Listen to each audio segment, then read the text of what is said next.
This video is sponsored by Vox Link, a new social media app made by gamers for gamers. On Vox Link, you can find gamers around your area, so if you want to schedule games or find new communities and events, that makes it easy. More about them later on in the video. What's up, folks? Welcome back to TacticalTortoise. My name is Trevi, and in a recent video, I talked about Degenerates and some cheeky stuff you could do with screening. And a couple people had some questions in the comments about unit coherency, so I figured now would be a good time to discuss the coherency rules in Warhammer 40k, exactly how they work, and how you can make the most of them. As always, if you enjoy my Warhammer 40k content and videos like this one, drop a like down on the video and a subscribe to the channel, all the YouTube things that you hear everyone say, because all YouTubers are a hive mind. We are all as one, and soon you will be as well. So what is unit coherency in Warhammer 40k? Unit coherency is essentially an invisible tether that ties together models within the same unit. It is the rule that associates your models in a unit and requires that they operate as a single entity on the tabletop. Now, mechanically, what unit coherency does is require that every model in a multi-model unit, importantly, units that only have a single model in them, are exempt from this rule. The rule requires that all the models in the unit remain 2 inches away from another member of the unit that then is measuring 2 inches to another member. So it's impossible to split your unit into multiples and have them all go off in groups of 2. You need to be able to create a continual chain between your models 2 inches apart or less and 5 inches vertically. So if you have models on different floors, they can measure that distance 5 inches. Now, interestingly, this measures kind of like a cylinder, so you can be 2 inches horizontally and 5 inches vertically. You don't necessarily have to be 5 inches at an angle. So keep that one in mind. It makes it a lot easier to measure out. Now, if you have larger units, the coherency rules in 40k become a little bit more restrictive. The normal rules that I just elucidated for you are only the case for units of 2 to 6 models. In previous editions, this restriction was 2 to 5, but now that they added character attachments into units in 10th edition, they had to alleviate the restrictions a little bit. So now in 10th edition, you get more restrictive coherency at 7+ models. Now, this restrictive coherency requires that each model in a unit stay 2 inches away from 2 separate models in the unit. Now, I'll hop in Tabletop Simulator here to illustrate this rule and to discuss some of the nuances with it. So as we just discussed, a unit that is below 7 models, 2 through 6 models, has to maintain coherency by keeping all of its members 2 inches apart from each other in a continuous chain. So, as we can see, something like this, where all of these gargoyles are going to be less than 2 inches apart, maintains coherency. Each of them only needs one buddy within the unit in order to have coherency be met. Now, if we bring out a full unit here, all 10 gargoyles, the restriction becomes a little bit tougher. Each of these guys needs 2 buddies. Now, the thing to keep in mind is that the gargoyles in the center of the formation are always going to have 2 models within coherency of them. They're always going to have 2 guys within 2 inches, because if we train them out like this, if we make a big trail, a nice big chain of gargoyles, if we're doing some screening or if we're doing some move blocking, and we just take a look at this without putting the guys on the ends, every single one of these models is 2 inches away from 2 other models, because if we're measuring from this guy, for example, he has 1 gargoyle on each side. So you meet the requirements of unit coherency of having 2 models within 2 inches of you if you're in the center of the formation. However, in a formation like this, the edges is where the problem arises. These gargoyles on the end are obviously only going to have 1 partner, so as we are completing our move or our placement to be in coherency, you can create a triangle on the end here to ensure that both of these gargoyles have another friend within 2. So triangles are kind of the name of the game here. If you want to extend your unit out as far as possible, creating small triangles like this is how you do it. So as we can see there, this is in coherency. All of the models in the center of the formation are within 2 inches of 2 other guys, 1 on each side, and the ones on the end are within coherency of 2 because they all have 2 little friends. Now, another way we can do this, which looks a little bit funky, is by simply putting the gargoyles on the end of the triangle in the middle. You can measure coherency over other models. This gargoyle in the center of the two that's closer than 2 inches to both of them is, because it is within 2 inches of both of them, is going to be counted for both of their coherency. So that is another way that we can create these chains. The triangle gives you a little bit more surface area depending on what you're trying to do. So it's better for screening and for move blocking and stuff like that, like we were just discussing. But that's not the only way that we can maintain coherency in this way. This video is brought to you by Vox Link, and if you've been watching this channel for a little while, you know that I presented Vox Link to you in the past. And with the help of everyone who watched those videos and jumped on the original Vox Link Kickstarter, that was actually fully funded and is now available for use. This is a social media app for gamers by gamers, and right now it gives you the option to browse a wide variety of gaming content. You can see things like painting tutorials, battle reports about a wide variety of miniatures games that you select when you register for the app. I especially appreciate that it has a news feed for specific games that you can sign up for, so you can see new news, community posts, and upcoming events for these games that you are specifically interested in. You can even then show off your own models to the community and get stuck in with some interesting discussions surrounding your favorite miniature games, all within Vox Link. Not only that, but you can also browse creators in specific categories. So if you want to see videos specifically about the games that you're interested in, you can see which creators are currently active within those games. Even, it's yours truly. I'm right here. I only have 4 likes though, so let's get on in there and bump those rookie numbers up. We gotta beat Zorp. So please download the app from the iOS or App Store. Go to that creators section, hit the little heart button next to Tactical Tortoise, and then also avail yourself of all of the other exciting features. What Vox Link is trying to create is not only a social media app, but also have the functionality to register for events and find players in your area. This is an absolutely invaluable resource for both new and returning players to the hobby, and the best way to get the word out is to join on. So go hop onto it in the iOS and Android store, and I'll see you on the Vox Link. Now, unit coherency must be established by these units at the end of any move that the unit does. So it checks, the 2 inches from each model checks when the unit would go to complete a move. If the move is not in coherency, so for example, we've attempted to move these gargoyles, 5 of them have moved this way, 5 of them have moved this way, and the 2 groups are not within 2 inches of each other, all of the gargoyles actually bounce back to where they were. So if we were trying to move over this ruin, for example, the unit would, or the way the rules see that the unit operates is that if they start here, move, and attempt to complete a move out of coherency, they actually would move back to the starting location and must redress the move so that coherency is established. Now, what generally speaking you're going to be doing, this is just good play, not necessarily a hard and fast rule, but the way that it usually operates on the table, is if you want to get your gargoyles as far as forward as possible, and you want to spread them out as much as possible, what you'll do is oftentimes see how far the models on the edges of the unit that are moving the farthest are going to be able to go. And from there, setting the rest of them up so that unit coherency is established, so that we create that continuous chain. If what we found is at the end of this move, one of these models, for example, if this guy moved out laterally, the other models cannot maintain coherency with that guy, a lot of times what a player will do is simply shunt him back less than its maximum movement in order to ensure that the unit completes its move within coherency. Now, if coherency cannot be established during a move, the move simply does not occur. This can sometimes happen after a unit has taken casualties, or if a unit has other restrictions on its move. Now, this is a bit of a far-fetched example, but let's take a unit like this tactical squad here. Tactical squads are taken in units of 10 models, and the unit has strung out around the center. Now, for whatever reason, these models are then removed from casualties or Overwatch or something like that, and the unit goes to complete another movement. Now, unfortunately, these models on the end of the formation are outside 14 inches of each other. A tactical marine is move 6, so if these models were to move 6 inches towards each other in an attempt to reestablish coherency,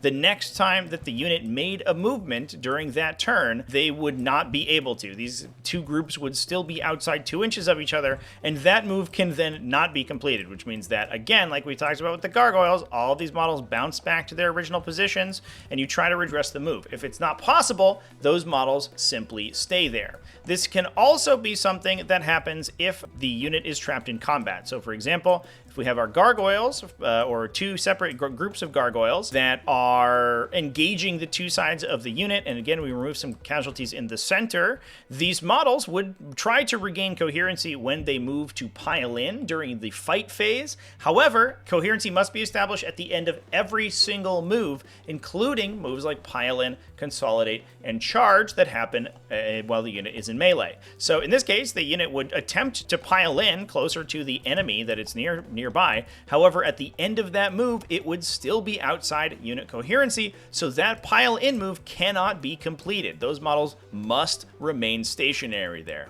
Now, I mentioned a few times taking casualties and how that has an effect on unit coherency. And honestly, it's a little bit counterintuitive. Movements must always remain within unit coherency. However, casualties do not have to. They don't have that restriction. So after a unit suffers casualties from a shooting attack, it is possible, depending on how you, as the controlling player of that unit, to be out of coherency once that attack is resolved. Now, if that unit is outside unit coherency, it obviously cannot complete moves during that turn that would not regain unit coherency. And if unit coherency is not reestablished by the end of the turn, models in that unit are destroyed until unit coherency is reestablished. So let's say, for example, that our gargoyle squad here was stationary in unit coherency, took some casualties from an attack, and now is outside unit coherency. At the end of that turn, where unit coherency was broken thanks to the casualties being removed, the controlling player of the unit removes models until the unit reestablishes coherency. So in this case, it would need to remove models from either this package of 4 guys or this package of 2 guys until coherency is reestablished. One important thing to note is that coherency is checked on a unit-wide basis. Models in particular are never out of unit coherency. The unit itself is out of coherency, which means that the controlling player has total discretion over who is removed. That means that the controlling player could, if they wanted to, remove this model. This model would then still be out of unit coherency. Then, because coherency has not been reestablished in the unit, remove all of these gargoyles totally voluntarily, leaving yourself with 1 gargoyle. That gargoyle is now within unit coherency of itself, so unit coherency is reestablished and casualties do not continue to be removed. Now, generally speaking, what you would do in this case is simply remove either one of the packages in order to maintain model count in the unit. However, that is not necessarily required, and there are some situations in which you can use that to your advantage. Now, an obvious example of when this comes into play is a unit that's holding an objective. We'll say this gargoyle here is maintaining control of the objective in the center of the board. However, the unit, because of casualty removal, has been placed outside unit coherency. You can choose whichever models in the unit you want to be removed. So in this case, we will likely remove the 4 models over here who are causing the unit to be out of coherency. While if you wanted to maintain the maximum number of models remaining in the unit, you would obviously remove these 2. That would cede control of the objective. So you don't want to do that. Instead, what we can do is remove every other model in the unit that is causing coherency not to be established while still maintaining control of that objective. So we end up losing 4 gargoyles instead of 2 gargoyles, but that is a perfectly legal move. And there are some wildly chicanerous ways that you can use these casualty removal rules. So for example, we have some models here who are engaged in melee. Let's say we have a couple of marine units that are engaging the 2 sides of the gargoyles. Now, the defender, when taking casualties, can assign saves wherever they want, so they could assign saves to the gargoyles that would remove or break unit coherency from the unit. You can then, because the unit is outside unit coherency, remove this model to coherency. We'll just flip them over. Unit coherency has not yet been reestablished, so you can remove these models, and then these guys are in coherency. And importantly, because this happens at the end of the turn, after the fight phase has concluded, they are outside engagement of enemies. The unit was engaged on these 3 models, but the unit coherency has removed those models and allowed these gargoyles to operate normally without being forced to remain stationary or fall back on the subsequent turn. That's one way that you can use unit coherency to your advantage, and the casualty pulling from unit coherency. Now, let's say, for example, we want to maintain control of this objective with this gargoyle unit. However, we also want to do so while benefiting from an aura effect. The Venomthropes in the back over here have an aura, a 6-inch aura that grants the unit stealth and cover. So this whole gargoyle unit, as long as at least one model in the unit is within range of that aura, is going to benefit and be more difficult for our friends, the Tactical Marines over here, to deal with as they're trying to clear the objective. Now, the Tyranid player wants this unit to maintain control of the objective for as long as possible. So they want that Venomthrope aura, or whatever defensive aura that you're benefiting from, to be in effect for as long as possible over the course of the Ultramarine player's shooting phase, or their turn. So these guys are going to be making attacks into the gargoyles, and as the gargoyles are receiving casualties, obviously we have our little string here. The gargoyles in the back are making a little triangle, just like we talked about earlier in the video, which maintains coherency, and then training out so that these models each have one model on each side to then give them coherency to the rest of the unit, so they can chain the whole unit out. The unit can benefit from the Venomthrope aura. The Venomthropes can stay safe, but we are successfully within coherency. However, the models who are maintaining that chain, these guys right here, are not holding the objective. So their existence is forfeit, essentially. As the Space Marine player starts to shoot at them, what the Tyranid player can do is start to remove casualties or assign saving throws to the gargoyles in the center of the chain. Because the model in the edge of the chain is still within the aura of the Venomthropes back here, the unit, because individual models don't really have their own identity when it comes to unit-wide effects, the unit is still within 6 inches of the Venomthropes to benefit, because at least one model from the unit is. Whether or not that model is within coherency does not matter a smidge. So this guy is able to sit here, grant the unit the benefit of that Venomthrope aura, while the casualties in the center are removed. Then, when it comes to the end of the Ultramarine player's turn, or potentially you can allocate a save to this guy towards the end of their shooting phase and just remove him normally, but if you don't, we'll say he survives or makes his save, at the end of the Ultramarine player's turn, coherency is checked, and all you need to do is remove that gargoyle. So essentially what we've done is trade the life of this one poor gargoyle right here to grant the unit the effects of all of the Venomthrope's abilities for the entirety of the Space Marine shooting phase. Now, last but certainly not least, for this overview, I want to talk about attached characters and unit coherency. Because while attached characters have a lot of independent rules that govern how they function, a little idiosyncratically, they actually don't have any special rules when it comes to unit coherency. A character that is attached into a unit, for all intents and purposes, is part of that unit for measuring unit coherency, requiring that unit coherency be established, and importantly, also being removed for unit coherency purposes. So in this case, we have our chapter master here, our Space Marine captain is within the combat squad of this tactical squad, and he is, as any brave Space Marine character would, leading from the front of the unit. As the unit starts to take fire and take saves, you clearly want to maintain your special weapon and heavy weapon troopers in the back here. So we begin to assign saves to the Bolter Marines here, and those models are removed. At this point, we notice that, the Space Marine captain is in fact not within coherency of the remainder of his unit, which means that at the end of that turn, the turn that those tactical marines were removed, coherency must be checked and must be re-established. And because the